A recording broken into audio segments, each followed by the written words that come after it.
All right, let's begin with the action on the earnings front. As far as JK Paper is concerned, it has been a modest quarter. The net profit is up, in fact, 79%, but the total income is up just about 3.6%. If you talk about the EBITDA in absolute terms, that has come in at around 113 crores as opposed to 100 crores in the year-ago period. And your EBITDA margins have seen a bump up. Obviously, there has been cost control as well, which is reflective of that. 18.64 is where the EBITDA margin is, as opposed to 17.1%. To discuss the quarter gone by and the details of it, we have the president of the company, A.S. Mehta, with us. Good morning, Mr. Mehta. It's good to have you on the show. Let's start off with the earnings itself. What have been the key drivers, and help us understand the strong underlying margin performance, despite the fact that total income is up only by around 3.6%? I would say that 3-4 things have happened during the quarter. As we said, the top line growth is certainly 5%, and the April-June quarter traditionally is not a very great quarter for the paper industry, because as we are in the writing and printing paper sector too much, there the school, colleges, courts and these consumption centers, their consumption is lower, and that is why this April-June quarter is not very great quarter. But I would say that our top line growth of 5% is a good growth in this quarter. We have increased our production also by 5%. Our capacity utilization is now over 103% during this quarter. So higher capacity utilization and increased volume of production has given advantage. Top of it, in fact, our raw material cost is lower. It is lower by something around 6 to 7%, and two factors predominantly, that our plantation, what we have done 3-4 years back, has now started yielding result, and we are getting more wood from our own local area, reducing our raw material cost. So this is the second biggest factor. And third is our product mix is better. It's an enriched product mix where we are selling more branded copier. That gives us a better realization. So that is also one factor. So predominantly, and top of it, what operating efficiencies we have achieved last quarter. In the last quarter also, I have said in my commentary that there is no reason that we will not improve further on our operating efficiencies. So we have further improved on the efficiency parameters, and all these factors have resulted improved EBITDA percentages, which was earlier last quarter something around 17%. Now we are at almost 19% EBITDA percentage of turnover, and this is how the EBITDA has increased by 14%. But when you travel below the 14% increase in EBITDA, that means something around 14-15 crore, that has traveled to the PBT level, and the saving interest is more or less compensated the higher tax provision on increased the income. So the PAT from almost the 27 crore as against last year's 14 crore on a index number. So this is what the result, where the PAT increase is almost 80%. What's the reason behind higher taxation in this quarter? See, the tax is a deferred tax provision. See, whatever is the profit, you need to provide the almost 33% or 31% based on the deferred tax liability. See, the last year there were some tax credit, so the provision was bit lower. Now it's a full tax provision. So your margins are quite strong this time around, but from your commentary, it seems to suggest to me that the proportion of branded sales of the overall sales is likely to be the next trigger for margins. So could you give us an outlook as to, for the next 3 or 4 quarters, do you see that proportion as a overall pie, as a portion of the overall pie increasing, the branded sales?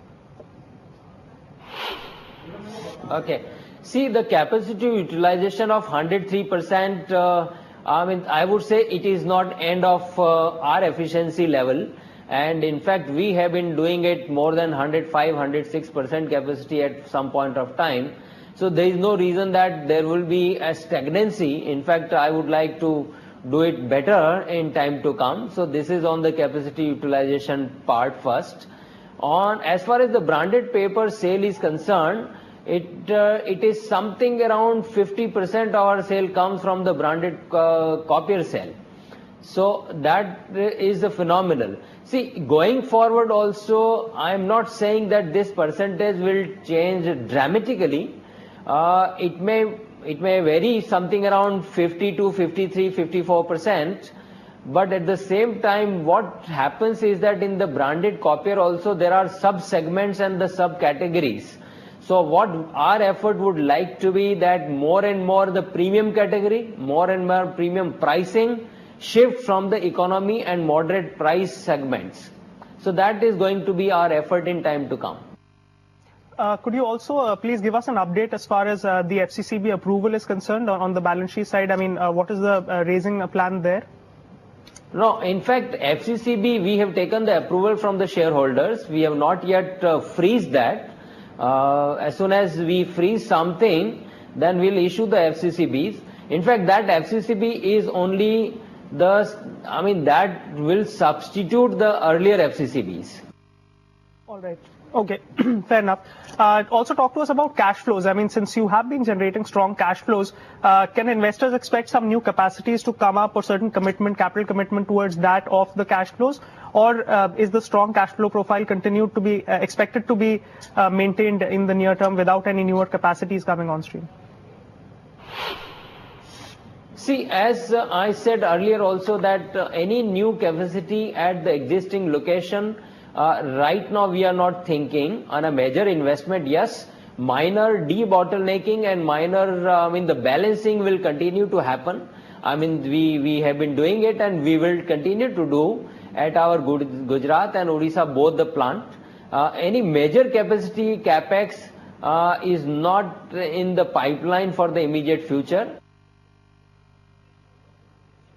So your other income component over the last 3 to 4 quarters has been around 10 to 15% of the PBT, the profit before tax. Is this treasury income or is this operating income? Some clarity there? See, the other income when we are talking, basically this is the operating income. It's not a major treasury income. Yes, minor amount certainly comes from a treasury operation. But the major part of the other income is in fact, we are eligible for the renewable energy certificates, and those renewable energy certificates are on generation of the renewable power from our boilers and the generators. So we get the credits from the RECs, and those RECs are sold on the national exchanges, and we get money out of those RECs.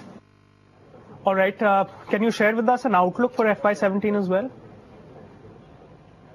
See, as I said that the first quarter is not a very great quarter for the paper industry, and coming 3 quarters, I would say that for all the segments where we operate, whether it is copier paper, the writing and printing, that includes copier as a predominant category for us, and also the coated paper and the packaging board. For all these 3 segments, the July, August onwards, the season starts. These are the better months for the paper industry. So going forward, the demand side, I would say that there will be a strong demand for the paper in the coming quarters. And you can understand that when there is a strong demand of the commodity or your product in the market, you have a better time ahead. This is on the outlook part, I would say. As production, I already said that we are operating at 103% of capacity, and rather we would like to do better and improve further on that part. So that's on a production part. On the renewable energy certificate, the other income part, I would say that we will have a stable income source from these renewable energy certificates in the rest of the quarters.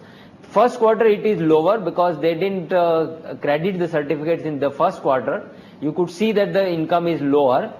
But those certificates will get in this quarter onwards. So that will also provide a stable income source.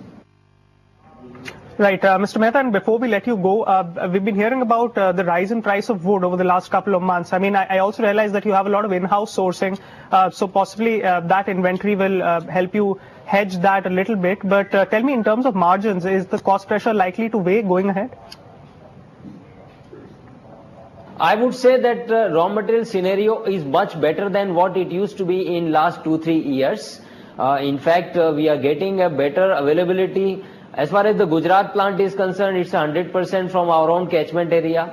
In Odisha also, our arrival from the catchment area is substantially higher. And in coming months also, it will remain like this. And going forward in the next few years, this will further improve upon. That means the reduction in the raw material cost further. All right, we leave it at that, Mr. Mehta. Thank you so much for joining us for the detailed breakdown of the quarterly earnings as far as JK Paper is concerned, as also the outlook going ahead in terms of raw material costs and also margin trajectory. It's 1.3%, 1.38% higher. The stock margins have gone up, but the sales number, the top line has gone up by a really moderated quantum. Let's move to macros now, and let's stick with banks. Cash-starved public sector